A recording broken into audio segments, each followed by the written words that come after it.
Good morning student. अभी हम लोग केमिकल बॉन्डिंग चैप्टर में वेस्पर थ्योरी के बारे में पढ़ रहे हैं और कई मॉलिक्यूल्स का हम लोग शेप डिसाइड किए, शेप डिटरमाइन किए। फर्स्ट स्टेप में वैसे मॉलिक्यूल्स के बारे में बात की जहां सेंट्रल एटम के पास में सिर्फ बॉन्ड पेयर इलेक्ट्रॉन था। दूसरे वाले पार्ट में हम लोग वैसे मॉलिक्यूल्स के बारे में बात की जहां सेंट्रल एटम के पास में बॉन्ड पेयर इलेक्ट्रॉन भी था और लोन पेयर इलेक्ट्रॉन भी था। अब हम लोग कुछ वैसे मॉलिक्यूल्स के बारे में बात करते हैं जहां कोवेलेंट बॉन्ड के साथ में कोऑर्डिनेट बॉन्ड भी और उस कंडीशन में हमें शेप निकालना है। जैसे आप ओजोन का नाम सुने होंगे और ओजोन के जैसा ही शेप सल्फर डाइऑक्साइड का भी यानी कि SO2 का। तो SO2 के बारे में बात करते हैं। SO2 में दो एलिमेंट है, एक सल्फर और ऑक्सीजन। सल्फर का एटॉमिक नंबर 16, कॉन्फ़िगरेशन लिखेंगे 2 8 6। ऑक्सीजन का एटॉमिक नंबर 8 होता है, इनका कॉन्फ़िगरेशन होगा 2 6। दोनों के पास में 6 6 इलेक्ट्रॉन है यानी 2 2 इलेक्ट्रॉन का शेयरिंग होगा। SO2 सल्फर का 1 एटम है और ऑक्सीजन के 2 एटम्स हैं यानी कि सेंट्रल एटम हो गया सल्फर और सराउंडिंग एटम में आएगा ऑक्सीजन। ये ऑक्सीजन अपना 2 इलेक्ट्रॉन दिया शेयरिंग के, बाकी के 4 इलेक्ट्रॉन इसके पास में। उसी तरह से ये सल्फर भी अपना 2 इलेक्ट्रॉन देगा शेयरिंग के लिए और बाकी का 4 इलेक्ट्रॉन इनके पास में। इस ऑक्सीजन का ऑक्टेट पूरा हो गया, इस सल्फर का भी ऑक्टेट पूरा हो गया, लेकिन इस ऑक्सीजन एटम के पास में अभी भी 6 इलेक्ट्रॉन है, यहाँ 6 इलेक्ट्रॉन है। अब अगर इसे single pair of electron, single electron का रिक्वायरमेंट होता तो जाहिर सा बात है ऑक्टेट रूल का वायलेशन है। लेकिन यहाँ पेयर ऑफ इलेक्ट्रॉन है रिक्वायरमेंट और इस जगह पर लोन पेयर इलेक्ट्रॉन अवेलेबल है, तब इस कंडीशन में इनके बीच में कोऑर्डिनेट बॉन्ड का फॉर्मेशन, यानी यहाँ ये कोऑर्डिनेट बॉन्ड का फॉर्मेशन करता है। अब इसके बाद में इनका शेप डिटरमाइन करना है कि किस तरीके का होगा। याद करो दो कंसेप्ट काम करेगा। एक कंसेप्ट ये कि now coordinate bond is considered as covalent bond, covalent bond के जैसा कंसीडर किया जाता है। और दूसरा मल्टीपल बॉन्ड को सिंगल सुपर इलेक्ट्रॉन पेयर मानते हैं। तो जैसे यहाँ 2 पेयर ऑफ इलेक्ट्रॉन का शेयरिंग हुआ है, डबल कोवेलेंट बॉन्ड बनेगा, लेकिन वेस्पर थ्योरी के अनुसार से इस मल्टीपल बॉन्ड के लिए आपको 1 पेयर मानना है, तो ये भी 1 पेयर और ये भी 1 पेयर। यानी कि अगर बॉन्ड पेयर के बारे में बात किया जाए तो यहाँ बॉन्ड पेयर आ रहा है 2, लोन पेयर सेंट्रल एटम के पास में 1 है, लोन पेयर हो गया 1 और टोटल पेयर ऑफ इलेक्ट्रॉन 3। इस जगह पर भी ध्यान देने का जरूरत है, 1 बॉन्ड पेयर यहाँ हुआ और 1 बॉन्ड पेयर यहाँ हुआ। चूंकि ये मल्टीपल बॉन्ड का फॉर्मेशन करेंगे इसलिए इसे सिंगल माना गया है, तो 1 and 1 2, total pair of electron 3 हो गया। अब अगर 3 पेयर ऑफ इलेक्ट्रॉन है तब उस कंडीशन में इलेक्ट्रॉनिक अरेंजमेंट होता है trigonal planar, trigonal planar, trigonal planar बनाते हैं। ट्राइगोनल प्लैनर, ये ट्राइगोनल प्लैनर हो गया। 2 पोजीशन पर ऑक्सीजन एटम, ऑक्सीजन ऑक्सीजन, यहां इन दोनों ऑक्सीजन एटम के बीच में 2 कोवेलेंट बॉन्ड का फॉर्मेशन होगा क्योंकि यहां पर 2 पेयर ऑफ इलेक्ट्रॉन इन्वॉल्व हुए। यहां पर ये सिंगल बनेगा, 1 पेयर ऑफ इलेक्ट्रॉन यानी कोऑर्डिनेट बॉन्ड, और इस जगह पर लोन पेयर इलेक्ट्रॉन। अब अगले स्टेप में लोन पेयर इलेक्ट्रॉन को हटा दो यहां से,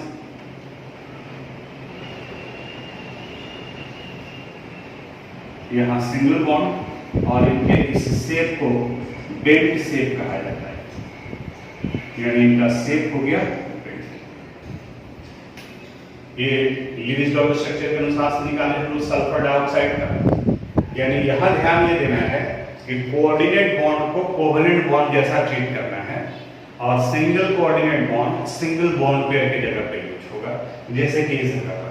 वहीं अगर ओजोन का आपको निकालना है O3 का, तो इस S की जगह पर O आ जाएगा, यहां पर भी O होगा, यानी डबल बॉन्ड सिंगल बॉन्ड इसके अनुसार से होगा।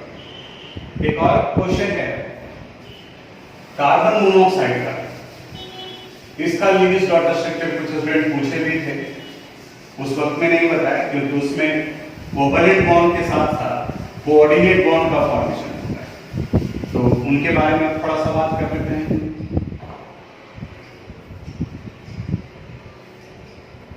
Carbon monoxide. कार्बन मोनोऑक्साइड में दो एलिमेंट है, कार्बन एटॉमिक नंबर 6, कॉन्फ़िगरेशन लिखेंगे 2,4, दूसरा ऑक्सीजन एटॉमिक नंबर 8, कॉन्फ़िगरेशन होगा 2,6। यहाँ कोई सेंट्रल एटम नहीं है क्योंकि दो ही है, तब सेंटर में कहां से आएगा? तो एक जगह कार्बन लिखे और दूसरी जगह पर ऑक्सीजन। ऑक्सीजन को 2 इलेक्ट्रॉन चाहिए, इसलिए अपना ये ऑक्सीजन 2 इलेक्ट्रॉन दिया शेयरिंग के लिए, और बाकी का 4 इलेक्ट्रॉन इसके पास है। अब चूंकि ऑक्सीजन 2 इलेक्ट्रॉन दिया है तो कार्बन भी अपना 2 इलेक्ट्रॉन देगा और बाकी का 2 इलेक्ट्रॉन इसके पास में है। ध्यान से देखना है, इस ऑक्सीजन का तो ऑक्टेट पूरा हो गया, 2, 2, 4 एंड 4, 8। लेकिन अगर इस कार्बन को देखें तो अभी भी 4 एंड 2, 6 है, यानी कि डिफिशियंसी है। अब यहाँ इस कार्बन के पास में 1 पेयर इलेक्ट्रॉन का डिफिशियंसी है और इस ऑक्सीजन के पास में 2 लोन पेयर इलेक्ट्रॉन है। तो हम लोग पढ़े कि अगर किसी के पास में 1 पेयर ऑफ इलेक्ट्रॉन का डिफिशियंसी हो और दूसरे के पास में लोन पेयर इलेक्ट्रॉन हो तो उनके बीच में कोऑर्डिनेट बॉन्ड बनता है, यानी इस जगह पर एक इस इलेक्ट्रॉन का ये शेयरिंग कर लेता है, यानी कि यहाँ ये 2 म्यूचुअल शेयरिंग हुआ और एक कोऑर्डिनेट बॉन्ड बना। इसी को अगर हम लोग सिस्टमेटिक तरीके से लिखें तो देखो ऐसे लिखा जा सकता है, कार्बन ऑक्सीजन, ऑक्सीजन का 2 इलेक्ट्रॉन शेयरिंग और एक कोऑर्डिनेट बॉन्ड में, तो ऑक्सीजन के इलेक्ट्रॉन को हम व्हाइट चॉक से रिप्रेजेंट कर रहे हैं, 2, 3, 4, 5, 6, 1, 2, 3, 4, 5, 6, और कार्बन के पास में 1, 2, 3, 4, यहाँ 4 इलेक्ट्रॉन। देखो कार्बन का यहाँ ग्रीन से रिप्रेजेंट किए। अब इनका ऑक्टेट पूरा हो गया, इस जगह पर भी इनका ऑक्टेट पूरा हो गया, लेकिन अब इसमें 2 कोवलेंट बॉन्ड और एक कोऑर्डिनेट बॉन्ड बन रहा है। तो कोऑर्डिनेट बॉन्ड को हम लोग एरो से रिप्रेजेंट करते थे, लेकिन इसी को अब एरो की जगह पर सिंगल कोवलेंट बॉन्ड से रिप्रेजेंट किया जाता है, क्योंकि now coordinate bond is considered as covalent bond. और यहाँ पर इसके पास में 2 इलेक्ट्रॉन है तो यहाँ लेंगे, इस कार्बन के पास में 2 इलेक्ट्रॉन है तो यहाँ लेंगे। 2 एटम के बीच में अगर से पूछा जाए तो हर हाल में लीनियर ही होगा। जैसे आप मैथ्स में भी पढ़े होंगे कि 2 पॉइंट कहीं पर भी हैं, इनको मिलाओगे तो ये लीनियर ही बनेगा, किसी भी जगह पर है 2 पॉइंट। तो अगर सिर्फ 2 एटम है किसी मॉलिक्यूल में तो लीनियर के अलावा किसी और का कोई चांस ही नहीं बनता है। इसलिए वेस्पर थ्योरी में भी 2 एटम के लेकर के कहीं पर कोई शेप के बारे में आप नहीं पढ़ोगे। तो ये कार्बन मोनोऑक्साइड से रिलेटेड था। पहले कुछ एक बुक में देखोगे आप किस तरीके से भी लिखा जाता है। तो यहाँ एक खास बात ये आ गया कि इसमें म्यूचुअल शेयरिंग भी हो रहा है और कोऑर्डिनेट बॉन्ड भी बन रहा है साथ साथ में। तो ये कार्बन मोनोऑक्साइड से रिलेटेड था।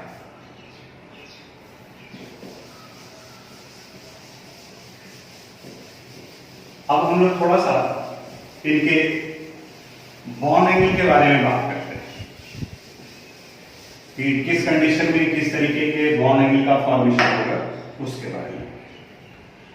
एक जगह पर वेस्पर थ्योरी में आप पॉइंट पढ़े हैं, आपके पीडीएफ में लिखा हुआ नोट में लिखे होंगे, लोन पेयर के बीच में सबसे ज्यादा रिपल्सन होता है, इससे कम रिपल्सन होता है लोन पेयर बॉन्ड पेयर के बीच में, और इससे कम रिपल्सन होता है बॉन्ड पेयर के बीच में। यानी अगर कंपैरेटिव रिपल्सन की बात की जाए तो लोन पेयर के बीच में सबसे ज्यादा रिपल्सन होता है। अब इसे समझने के लिए फिर से हम लोग को कुछ एक वैसे मॉलिक्यूल्स का लीविस डॉट स्ट्रक्चर डिस्कस करना होगा जहां पे लोन पेयर इलेक्ट्रॉन हो, बॉन्ड पेयर इलेक्ट्रॉन हो, और तब जाकर के ये कंसेप्ट जो है वो क्लियर हो पाएगा। अब लोन पेयर बॉन्ड पेयर इनके बीच के रिपल्सन को समझने के लिए, कंपैरेटिव रिपल्सन को समझने के लिए 3 एग्जांपल लेते हैं, CH4, NH3 और H2। इन तीनों का इलेक्ट्रॉनिक अरेंजमेंट टेट्राहेड्रल होता है। देखते हैं, उसके बाद में फिर बताते हैं हम। जैसे अगर हम CH4 को लेकर चले तो तो CH4 में सेंट्रल एटम कार्बन है, आपके पास में लीविज डॉट स्ट्रक्चर बना हुआ है, इसलिए बहुत ज्यादा उसके ऊपर में नहीं जा रहे हैं। हाइड्रोजन अपना 1 इलेक्ट्रॉन दिया, 1 इलेक्ट्रॉन 1 इलेक्ट्रॉन 1 इलेक्ट्रॉन। कार्बन भी अपना 1 इलेक्ट्रॉन का शेयरिंग करेगा, यहाँ कार्बन का इलेक्ट्रॉन, कार्बन का इलेक्ट्रॉन, इनका एक डुप्लेट पूरा हो गया, इसका भी डुप्लेट पूरा हो गया, यहाँ भी और यहाँ भी, और इस कार्बन का ऑक्टेट पूरा हो गया। अब इस सेंट्रल एटम के पास में सिर्फ 4 बॉन्ड पेयर इलेक्ट्रॉन है, यानी कि बॉन्ड पेयर इलेक्ट्रॉन का नंबर 4 आया, तो इनका ज्योमेट्री टेट्राहेड्रल होगा, हाइड्रोजन हाइड्रोजन हाइड्रोजन और ये हाइड्रोजन, यहाँ इनका शेप टेट्राहेड्रल होगा। और अगर बॉन्ड एंगल की बात की जाए तो ये बॉन्ड एंगल वैल्यू इनका 109.5 डिग्री होता है, जो कि टेट्राहेड्रल के केस में हम लोग पढ़ चुके हैं। सेकंड एग्जांपल लेते हैं NH3 का। इनका भी लीविज डॉट स्ट्रक्चर बनाए हुए हैं हम लोग, तो डायरेक्ट लीविज डॉट स्ट्रक्चर ही लिखते हैं, और ऐसे अगर नहीं पता है तो पहले इलेक्ट्रॉनिक कन्फिगरेशन लिखेंगे, उसके बाद में हाइड्रोजन का इलेक्ट्रॉन, हाइड्रोजन का इलेक्ट्रॉन, नाइट्रोजन का 1 2 3 4 5, इनका डुप्लेट पूरा हो गया, यहाँ इनका डुप्लेट पूरा हो, इनका भी डुप्लेट पूरा हो गया, इनका ऑक्टेट पूरा हो गया। अब इस कंडीशन में 3 बॉन्ड पेयर और 1 लोन पेयर इलेक्ट्रॉन है, तो इनका भी इलेक्ट्रॉनिक अरेंजमेंट टेट्राहेड्रल ही होगा, इलेक्ट्रॉनिक अरेंजमेंट टेट्राहेड्रल होगा, टेट्राहेड्रल, नाइट्रोजन,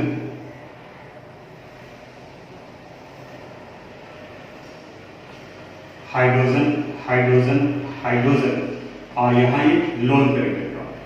और फिर जब इस लोन पेयर इलेक्ट्रॉन को रिमूव करेंगे तो यहाँ इनका शेप ट्राइगोनल पिरामिडल होगा, यानी कि इनका अगर शेप कहा जाए तो इनका शेप ट्राइगोनल पिरामिडल आता है, पिरामिडल, ये इसका शेप हो गया।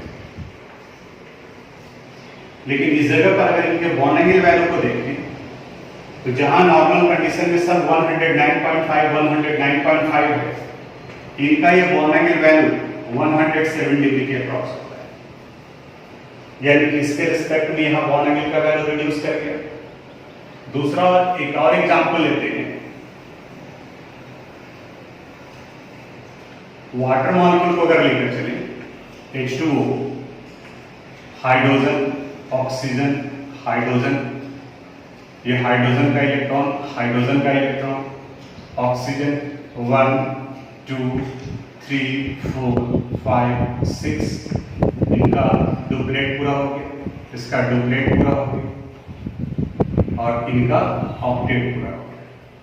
अब इस जगह पर भी देखो आप, तो लोन पेयर इलेक्ट्रॉन 2 है और बॉन्ड पेयर इलेक्ट्रॉन 2 है, तो इलेक्ट्रॉनिक अरेंजमेंट इस जगह पर भी इनका टेट्राहेड्रल ही होगा, टेट्राहेड्रल, यहां भी टेट्राहेड्रल, यहां भी टेट्राहेड्रल। अब टेट्राहेड्रल ड्रॉ करते हैं पर ऑक्सीजन, हाइड्रोजन हाइड्रोजन, और जब इसको यहां से रिमूव करेंगे तो इनका ये शेप बेंड हो जाएगा। शॉर्ट में इसलिए बताया क्योंकि डिटेल से ये बनाया हुआ है ऑलरेडी आपकी कॉपी में, और यहां इनके बॉन्ड एंगल को अगर आप देखोगे तो it is nearly equal to 105 degree, ये 105 डिग्री के क्रॉस है। ये कोई ये नहीं है कि यहां से हर एक जगह पर 2 डिग्री रिड्यूस करेंगे, हम लोग बॉन्ड एंगल को समझने की कोशिश करते हैं। यहाँ ये 109.5 डिग्री था, ये भी 109.5 डिग्री ही होगा, 3 डायमेंशन में चारों एंगल बराबर है। यहाँ ये 107 डिग्री है और यहाँ ये 105 डिग्री है।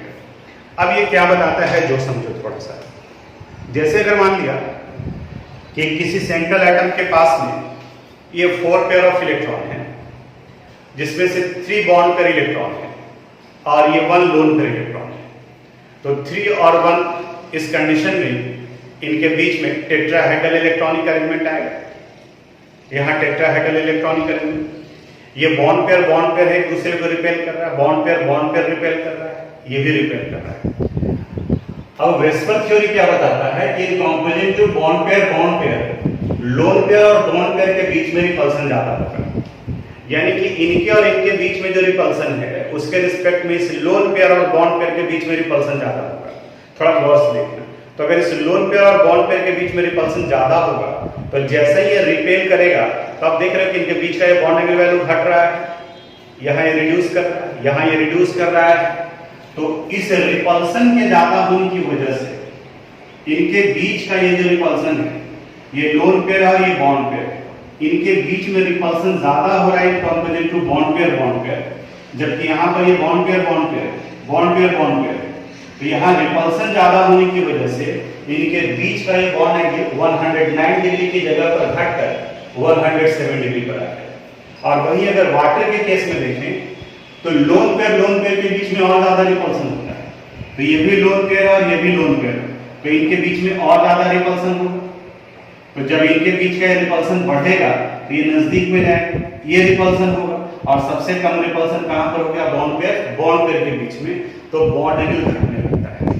यानी कि जहां कहीं पर भी लोन पेयर इलेक्ट्रॉन अगर प्रेजेंट है तो जो आप वेस्पर थ्योरी के फर्स्ट वाले पार्ट से बॉन्ड एंगल का वैल्यू निकाले हैं वो बॉन्ड एंगल घटेगा, और जितना ज्यादा लोन पेयर होगा वो बॉन्ड एंगल का वैल्यू उतना ही कम होता चला जाएगा, क्योंकि लोन पेयर के बीच में रिपल्सन सबसे ज्यादा होता है।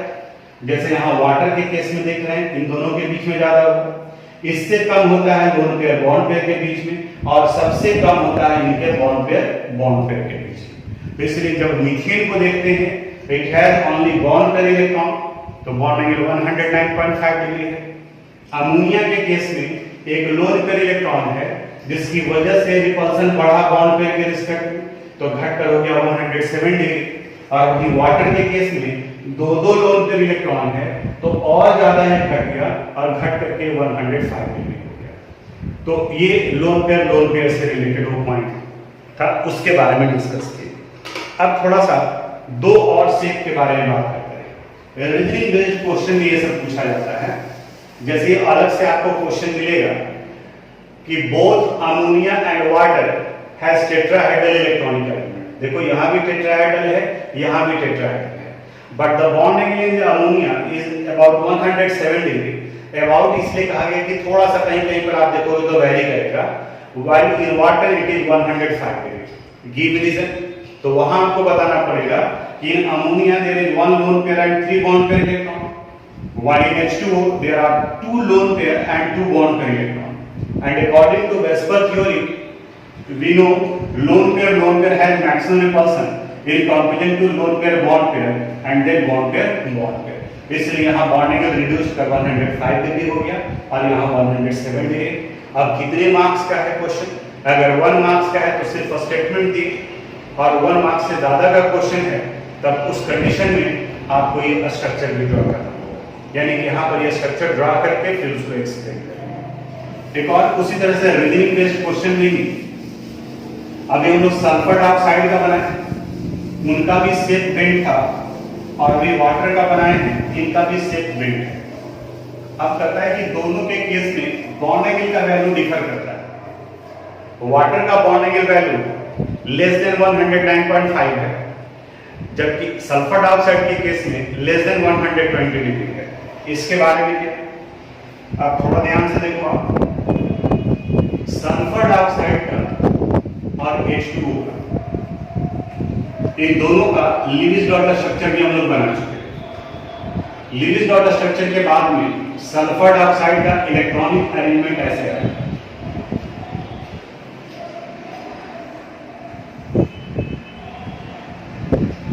और H2O के केस में इलेक्ट्रॉनिक एलिमेंट इस तरीके से, hydrogen hydrogen, lone pair electron lone pair. Shape अगर देखें तो इनका भी शेप बेंड होगा, इनका भी शेप बेंड होगा, यानी कि अगले स्टेप में जब शेप की तरफ में जाएंगे हम लोग तो यहां इनका शेप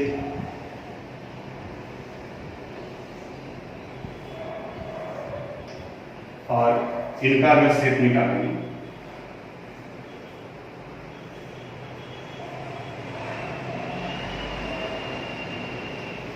इस कंडीशंस में इसके लिए भी हम लोग बेल्ट टर्म यूज करते हैं। ये बेल्ट शेप हो गया, और यहां अगर निकालते हैं तो इनका भी शेप। लेकिन बॉन्ड एंगल की बात करें हम तो इनका बॉन्ड एंगल इस कंडीशन में it is nearly equal to 120 degree, यानी कि 120 डिग्री से थोड़ा सा छोटा होगा। और इस कंडीशन में अगर निकालें हम लोग तो ये 105 डिग्री होता है।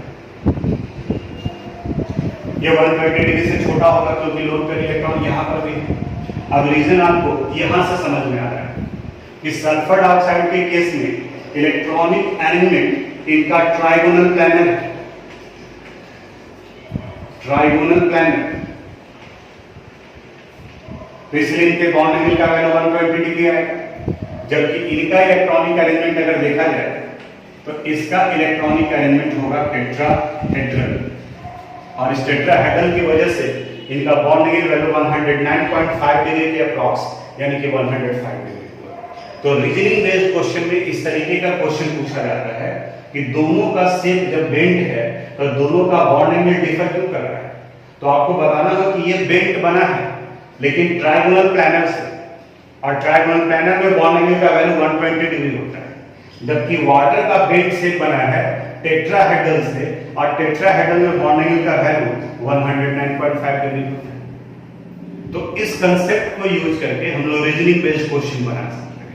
तो थोड़ा इस तरीके के क्वेश्चन पर भी देखोगे, कुछ और में इसी तरह के कंसेप्ट भी अप्लाई होंगे, तो इनको आप नोट कर लीजिएगा। अब हम लोग फिर से थोड़ा polar and non polar molecule के बारे में बात करते हैं, क्योंकि कुछ एक जगह पे कंफ्यूजन भी हुआ था कि कई मॉलिक्यूल जिसे हम लोग पोलर समझ रहे थे वो नॉन पोलर निकल गए, जैसे PCl5 के केस में, CO2 के केस में, जबकि वहां पर इलेक्ट्रोनेगेटिविटी डिफरेंस अलग अलग है।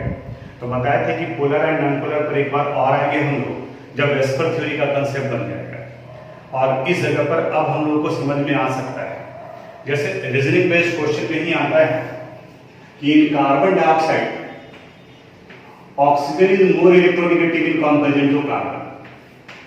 कार्बन डाइऑक्साइड में ऑक्सीजन का इलेक्ट्रोनेगेटिविटी ज्यादा है in comparison to carbon, but carbon dioxide molecule is non polar in nature. जबकि हम लोग ये पढ़े हैं कि दो अलग अलग इलेक्ट्रोनेगेटिविटी वाले एटम के बीच में बॉन्ड का फॉर्मेशन हो तब वो बॉन्ड पोलर नेचर का होता है, और वैसे मॉलिक्यूल्स को हम लोग पोलर मॉलिक्यूल कहते हैं। अब यहाँ रीजन कहता है कि carbon dioxide non polar nature का है। अब इसका रीजन दीजिए, अब ध्यान से देखो। कार्बन डाइऑक्साइड के शेप के बारे में हम लोग ऑलरेडी पढ़ चुके हैं कि कार्बन डाइऑक्साइड का शेप लीनियर होता है। तो यहाँ ये लीनियर हो गया, इनका शेप लीनियर होगा।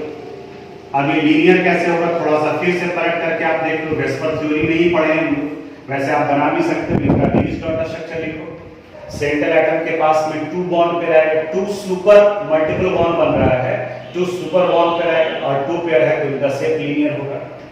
अब जरा सा वेक्टर का कंसेप्ट याद करते हैं हम लोग। पोलरिटी के बारे में बताता है कि if a covalent bond is form between A and B, A और बी के बीच में अगर कोवेलेंट बॉन्ड का फॉर्मेशन होता है and both have different electronegativity, दोनों के बीच में इलेक्ट्रोनेगेटिविटी अलग अलग है, then same electron shifted towards more electronegative element. जैसे अगर ए का इलेक्ट्रोनेगेटिविटी ज्यादा है इन कंपैरिजन टू बी, तो इलेक्ट्रोनेगेटिविटी की ए का ज्यादा होने की वजह से शेयर्ड इलेक्ट्रॉन ए की तरफ शिफ्ट करेगा और वहां पर पोलैरिटी डेवलप करेगा। और इस पोलैरिटी को हम लोग एरो से रिप्रेजेंट करते हैं, ये क्रॉस्ड एरो से रिप्रेजेंट करते हैं, और इनका टेल यहां पर ये कटा हुआ होता है, यानी कि इस एरो का डायरेक्शन मोर इलेक्ट्रोनेगेटिव एलिमेंट की तरफ होता है, यानी कि जिनका इलेक्ट्रोनेगेटिविटी वैल्यू ज्यादा होता है उसकी तरफ ये एरो को रिप्रेजेंट करते हैं, पहला पॉइंट। दूसरा, इनका लेंथ यानी कि लंबाई इनके मैग्नीट्यूड को रिप्रेजेंट करता है, यानी कि जितना ज्यादा पोलैरिटी होगा उसका बॉन्ड लेंथ उतना ही ज्यादा होगा। जैसे कि एग्जांपल से लेते हैं HF और HCl, इन दोनों को लेंगे। HF यहां भी हाइड्रोजन और फ्लोरीन के बीच में कोवेलेंट बॉन्ड बना, यहां हाइड्रोजन और क्लोरीन के बीच में भी कोवेलेंट बॉन्ड बना, हाइड्रोजन और फ्लोरीन में फ्लोरीन का इलेक्ट्रोनेगेटिविटी ज्यादा होता है in comparison to hydrogen. Hydrogen और क्लोरीन में क्लोरीन का इलेक्ट्रोनेगेटिविटी ज्यादा होगा इन कंपैरिजन टू हाइड्रोजन। तो जाहिर सा बात है यहां एरो जाएगा फ्लोरीन की तरफ और यहां एरो जाएगा क्लोरीन की तरफ। ये दोनों में हाइड्रोजन तो कॉमन हो गया, लेकिन एक फ्लोरीन है दूसरा क्लोरीन है। अब आप जरा सोचो, दोनों हाइड्रोजन ही है, तो टॉप टू बॉटम जाने पर इलेक्ट्रोनेगेटिविटी का वैल्यू घटता है, यानी कि सबसे ज्यादा इलेक्ट्रोनेगेटिविटी हो गया फ्लोरीन का और उससे कम इलेक्ट्रोनेगेटिविटी है क्लोरीन का।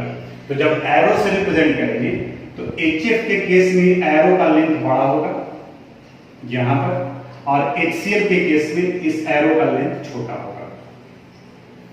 तो ये एरो का डायरेक्शन हाइड्रोजन से दूर ये बताता है कि पोलैरिटी प्रोड्यूस करेगा HF में और पोलैरिटी प्रोड्यूस करेगा HCl में। लेकिन HCl में पोलैरिटी कम होगा क्योंकि इनके बीच का इलेक्ट्रोनेगेटिविटी डिफरेंस HF के कंपैरिजन में कम है। तो यानी कि हम लोग एरो से रिप्रेजेंट करते हैं ये। अब फिर इस वाले क्वेश्चन पर आते हैं।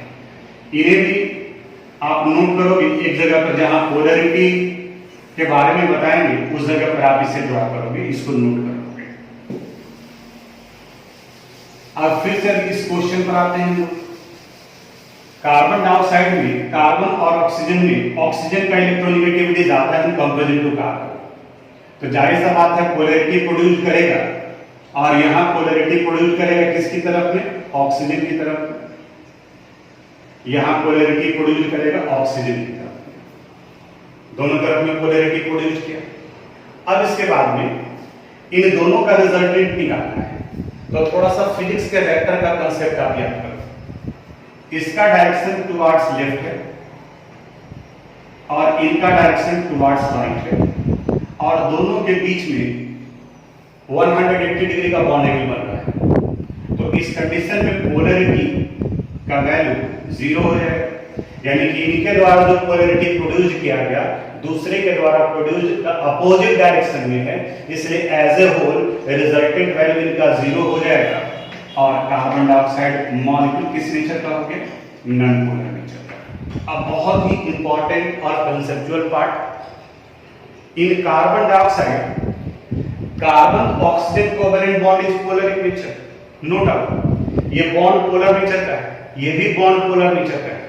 तो कार्बन डाइऑक्साइड में कार्बन और ऑक्सीजन के बीच में पोलर कोवेलेंट बॉन्ड बना है, बट एज ए होल पूरा carbon dioxide molecule non polar nature का, because the polarity produced by one covalent bond is cancelled by the polarity produced by other covalent. यानी एक के द्वारा जो पोलैरिटी प्रोड्यूस हुआ है वो दूसरे के द्वारा प्रोड्यूस्ड पोलैरिटी के वैल्यू को कैंसिल कर दे रहा है। रीजन ये कि दोनों का डायरेक्शन अलग अलग है, दोनों एक दूसरे से 180 डिग्री से सेपरेटेड है।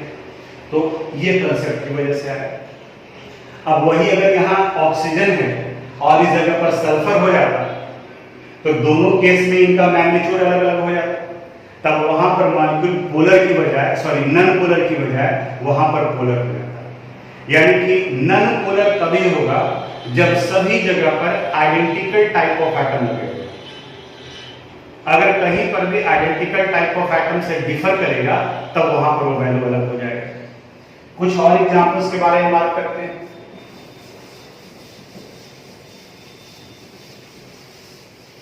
जैसे हम लोग अगर CCl4 को लेकर के चले, CCl4 carbon tetrachloride, carbon tetrachloride का टेट्राहेड्रल इलेक्ट्रॉनिक एलिमेंट आएगा।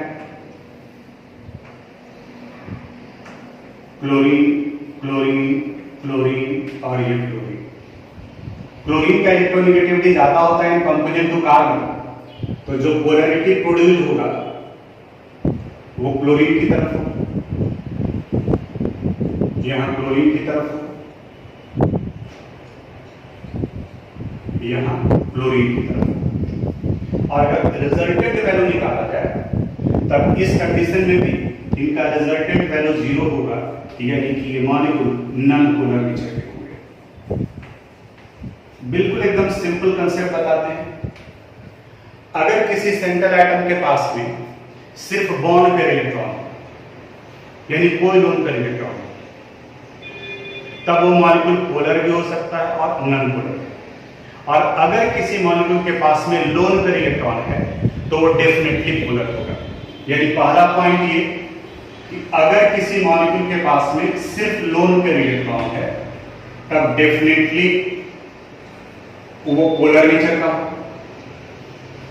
अगर सिर्फ बॉन्ड पेयर इलेक्ट्रॉन है, सिर्फ बॉन्ड पेयर इलेक्ट्रॉन है, lone pair bond pair electron, तब देखना है आपको दूसरा पार्ट क्या, अगर वो आइडेंटिकल टाइप ऑफ एटम से जुड़ा हुआ है तब उस कंडीशन में वो नॉन पोलर है,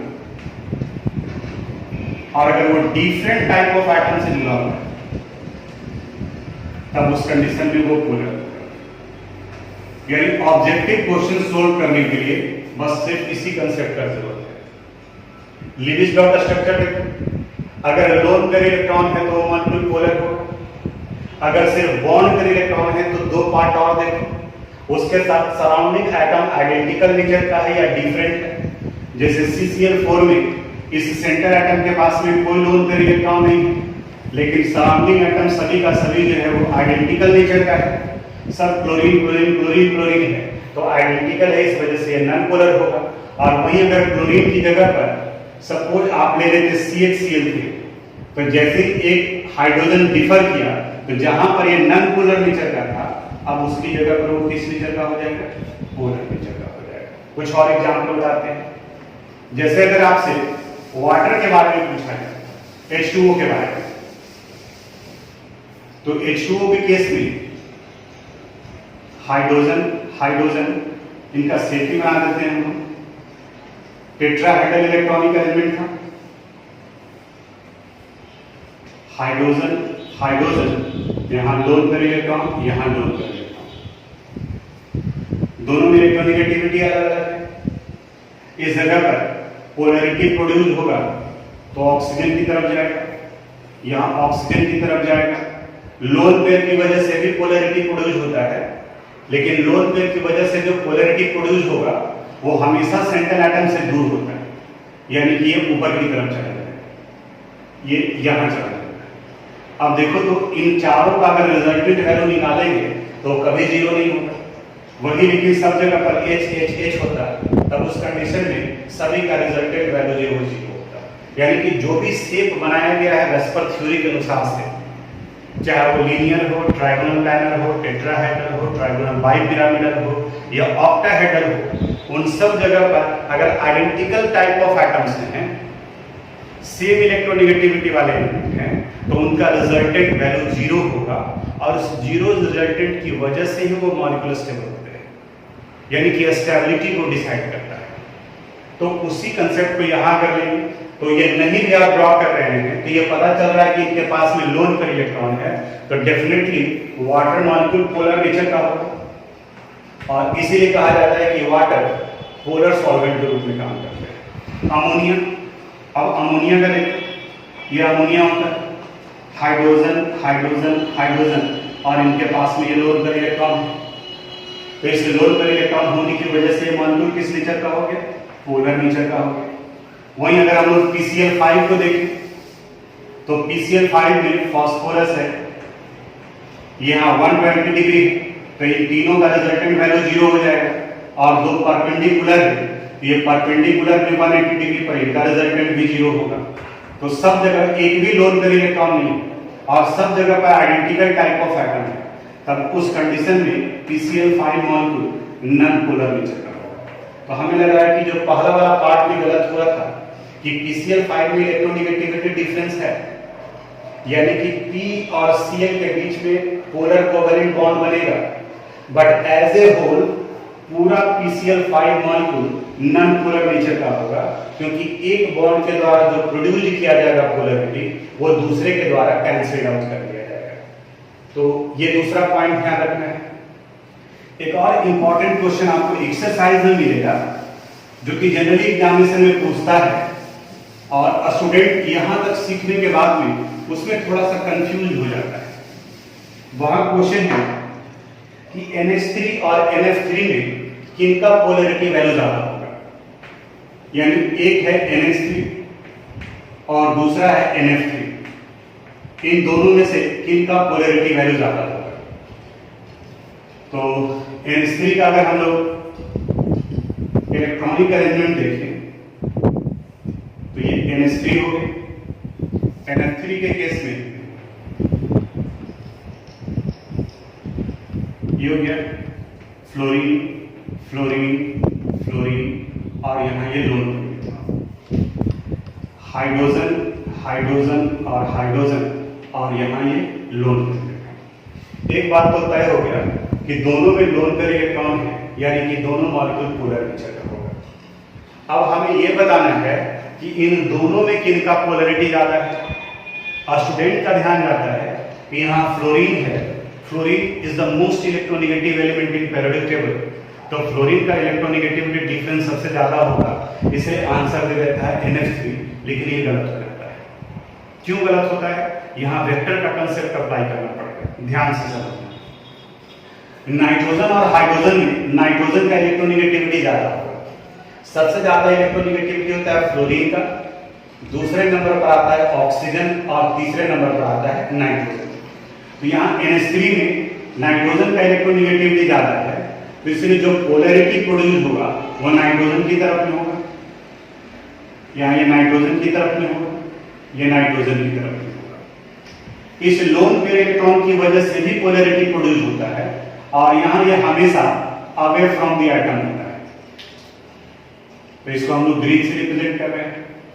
यहाँ पर भी इसकी वजह से जो पोलैरिटी प्रोड्यूस होगा वो अवे फ्रॉम द एटम होगा, ऊपर की तरफ। और इस जगह पर नाइट्रोजन और फ्लोरीन में फ्लोरीन का इलेक्ट्रोनेगेटिविटी ज्यादा है, तो पोलैरिटी प्रोड्यूस होगा फ्लोरीन की तरफ, इनका पोलैरिटी प्रोड्यूस होगा फ्लोरीन की तरफ और इनका भी प्रोड्यूस होगा फ्लोरीन की तरफ। अब रिजल्ट निकालते हैं। देखो ये पोलैरिटी अपवर्ड डायरेक्शन में है जो लोन पेयर इलेक्ट्रॉन की वजह से, और इन तीनों का रिजल्टेंट आप निकालेंगे तो ये भी अपवर्ड डायरेक्शन में जाएगा। यहां इसमें अगर निकालते हैं तो इस लोन पेयर के द्वारा जो पोलैरिटी प्रोड्यूस किया गया है वो अपवर्ड डायरेक्शन में, लेकिन इस फ्लोरीन के द्वारा जो प्रोड्यूस किया गया है वो डाउनवर्ड डायरेक्शन में। तो अब देखो रिजल्टेंट, दोनों का मैग्नीट्यूड अलग अलग होगा क्योंकि दोनों आइडेंटिकल नहीं है। ये तीनों के सम से निकल कर के आएगा वैल्यू, जो बाकी आप फिजिक्स में पढ़े होंगे कैसे एंगल हम लोग कंसीडर करते हैं। तो यहाँ में एग्जैक्ट वैल्यू नहीं निकालना है, बस कंपेयर करना है। तो ये सेम डायरेक्शन में है तो ये एडिशन हो जाएगा, और यहाँ दोनों अपोजिट डायरेक्शन में है तो इनका रिजल्टेंट सब्ट्रैक्शन हो जाएगा। यानी कि रिजल्टेंट क्या आ गया कि NH3 का पोलैरिटी ज्यादा होगा इन कंपैरिजन टू NH3। यानी कि अगर पोलैरिटी को लेकर के चले तो अमोनिया का पोलैरिटी ज्यादा होगा in comparison to nitrogen trichloride. तो ये कुछ एक कंसेप्चुअल पार्ट दिया आपको जो पोलैरिटी से रिलेटेड था, जो इनके शेप से रिलेटेड था। अब आपका काम रहा कि थोड़ा सा रीडिंग भी डाले हो, क्योंकि कितना कुछ बताया जा सकता है, कंसेप्ट दिए, अब इसके अनुसार से आपको सोचना होगा। तो इन सबको आपको अपनी कॉपी में नोट भी करना है, जो जो यहाँ पे डायग्राम जिस तरीके से बताए हैं। अब ये PDF में मेरे लिए बनाना मुश्किल है, लेकिन स्टेटमेंट हम लिख देंगे और ये आपको डायग्राम जो ड्रॉ करना है, तो इसको आप नोट कर लीजिएगा। बाकी अगले क्लास में इसके आगे के कंसेप्ट